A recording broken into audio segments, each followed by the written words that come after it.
So tell me a little bit about yourself. Well, my name is Christina Almeida. I live in New York City. Mm-hmm. I am originally from Mexico, but I live in the U.S. now. Okay. But I've been in the U.S. for a long time. I am a student at Parsons. Yes, I was going to say getting a master's. Yes. Yeah. Oh, good. Getting a Very master's good. at Parsons in design strategy. So we're learning a lot about sustainability at Parsons, which has kind of gotten me really focused on sustainability this past year. Yes.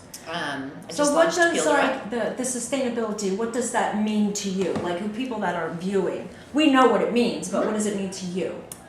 So sustainability to me is a lot more than just what the basic word sustainability means. So I've kind of come up with a philosophy of what it really means. I think sustainability, I think you really need to, in order to properly integrate it into your life and to understand the word, I think you need to start with self-awareness. And I kind of call this inner sustainability. I think you need to look at yourself, take some time, and whether that means going to yoga, meditating, for some people church perhaps, but really just self-reflecting. So the basics, it's hard for me to pronounce, sustainability, to somebody who's just learning about it, is reusing, upcycling, recycling, using things that have already been made and reusing it in everyday life. Yes, but for me, I feel like it's really hard for someone to do that until they've kind of reconnected to themselves and understand themselves. And then the second, like reconnected to other people. And then lastly, I think at that point they can kind of understand how to reconnect to the earth and look at their ecological footprint. And that's where you can kind of look at how much you waste you're leaving behind. And you can look at reusing things, the upcycling of clothing, and that's where sustainable fashion comes into play. Okay, and how does sustainability play into your life? Since I've moved to New York, I've definitely become a lot more of a sustainable person. I've just looked at myself a lot more, look at my ecological footprint. But I mean, even like today, I'm wearing sustainable jeans. So, redone. So this is really cool because they take old jeans and that's very popular. Redo them. Yeah. So the brand is actually Redone. It's called Redone. So they take old Levi jeans and just kind of redo them, make them a new style, cinch the waist, make a new style out of the jeans. So they do this with jackets too, leather jackets. They do use leather, but they just take old leather jackets, maybe make it into a new leather skirt. So sustainable fashion is a big part of my life. And then, recycling. I'm actually trying to learn how to compost in the city, so I'm actually going to be making a video of that, which is going to be kind of fun. Oh, wow. A friend who knows, you can recycle just through, there's a pretty simple way that you can recycle in the city, which is just through freezing everything. So I'm going to be integrating that into my life as well. So I'm just kind of trying to slowly become a more sustainable person. So my feeling about sustainability is that it can also be integrated into your life in a slow way. And so I think a lot of people get scared by the term, because they think it's a drastic change, and all of a sudden you have to become this sort of like hippie granola person. But I think it still can be a little bit goes a long way. Yeah, I think you need to do it slowly and gradually. I mean, I used to live in Texas. It's one of probably the most least sustainable places ever. Everything's huge. We use large amounts of stuff, so I know that coming from there, it can be a process. So you talked about how the fashion plays into your life with the jeans and things like that, and basically anything, vintage shops. Like this shirt I got on was a vintage shop, and I add a shrug to it, or I love vintage shops. How did you come to work on this project?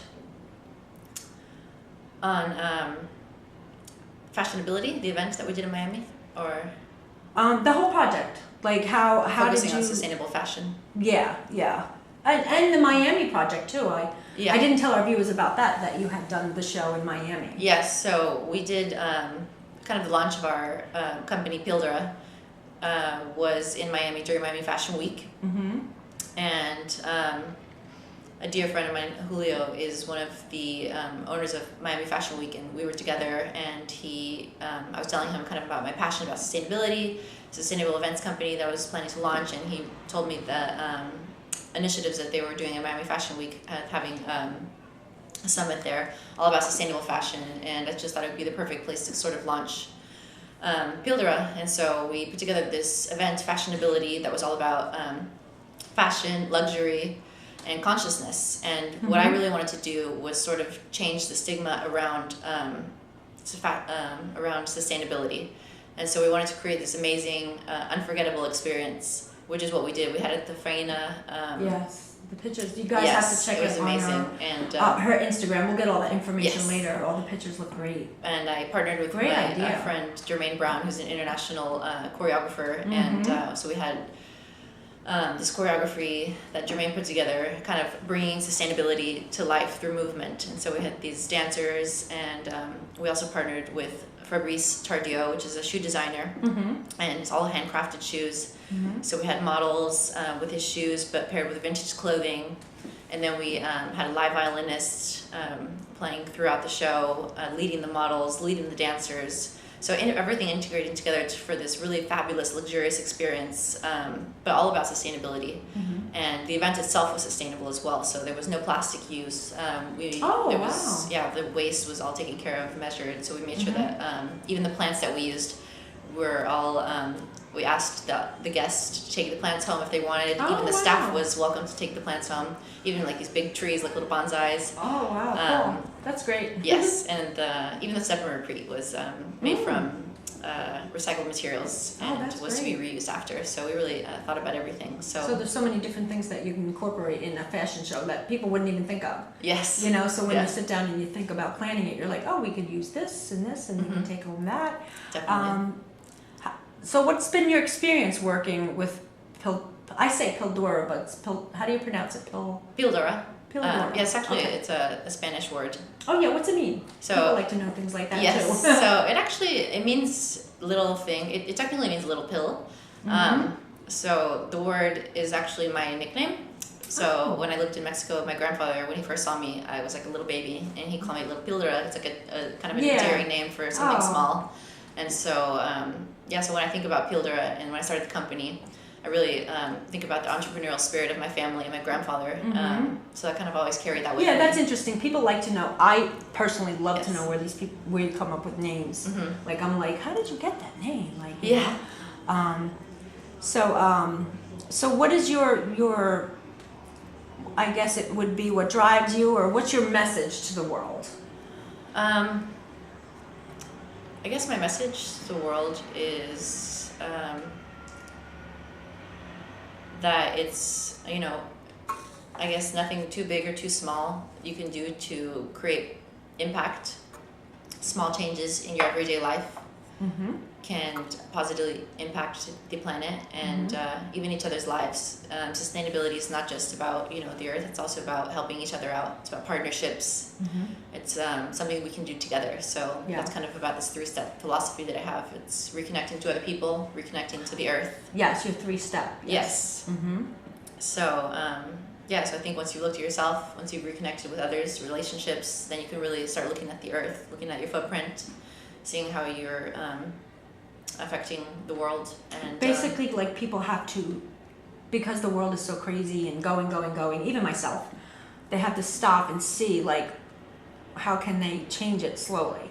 Just not stop doing what you're doing, but just every little thing helps. If you just don't use those, I'm guilty of straws. I love straws. So now they're coming out with the metal straws. Yeah, and actually I have here in my kitchen, I have metal straws. Well, one of my sponsors, Open-Minded, they have metal straws. I'm like, oh my God, I have to get there, because I am a straw person. I don't know why. I just love It's actually really nice to use the metal straws because I like them, because if you're drinking something cold, the straw gets really cold. The metal straw. So something about that I really like. Weird. I like straws in my wine. I love, I can't drink wine without a straw. I think at one time I had a sensitive tooth. So I started to drink through a straw, and I just couldn't stop. I'm like, oh God, I gotta stop this. But so what is your next endeavor? I've heard some really interesting stuff going on. Yes. That's gonna be happening. During this fashion week, basically, we're launching Designability, which is going to be like a 6-month series and countdown until next fashion week in February in New York, where we're going to do Fashionability in New York City. which is the event that we did in Miami, but here in New York. But Designability, we are featuring a sustainable designer each month. So creating content, doing an in-depth interview where we look at them making all of their clothing, where they get their materials, where they source everything, looking at kind of their whole life story, and doing a photo shoot with their clothing, a selection from their clothing. And so that's going to be really exciting. And so each month will be a different sustainable designer. So September will be Alexander Acosta. Okay. And he's really amazing. And yes, actually, I've seen some of his work. It's very nice. Yes, so I think we're going to be featuring some bombers that he has. They're really, really amazing. Yeah. And he gets all of his materials are upcycled. So we're actually going to do. I'm hearing more about that. Yes. The remnants of fabrics people are working with. Yeah. So a lot of the big fabric houses get rid of their materials that they don't use, and then people will go grab those materials and make amazing things out of it, actually. So nothing's wasted. So if somebody wanted to follow you and check in, because you're starting this in September, so it will be starting to get posted, just start promoting. Yes, I'm going to post everything on my social media. So where would they find you? Exactly what the name is and everything. So I have my website that's www.pildora.events and my Instagram that's @Christina. And my Instagram for Pildora, that's @pildora.events. Yeah, Google, of course. Yeah, and Google. Google. Comes up. Everybody knows. Yeah, and they can find me through you, of course. Oh, sure, definitely. Yes. Okay, before we sign out, is there anything else you'd like to know, people to know about you, and anything that a message? Well, you did say your message about sustainability, but something that you can share with them. I think just stay tuned because some exciting things are happening. We're going to have a lot of creative, amazing content, some disruptive stuff, and I think different. Yes. That's how I'm built on different. I like different. Yes, so. Me too. Okay. So sounds very good. Yes. Thank you so much for you. letting us invade your privacy. Yes, welcome to my home. Yeah, in your beautiful home. I see I have to show you guys Stevie Nicks. I'm a big fan of Stevie Nicks. But okay, dear, we will see you soon. I'm just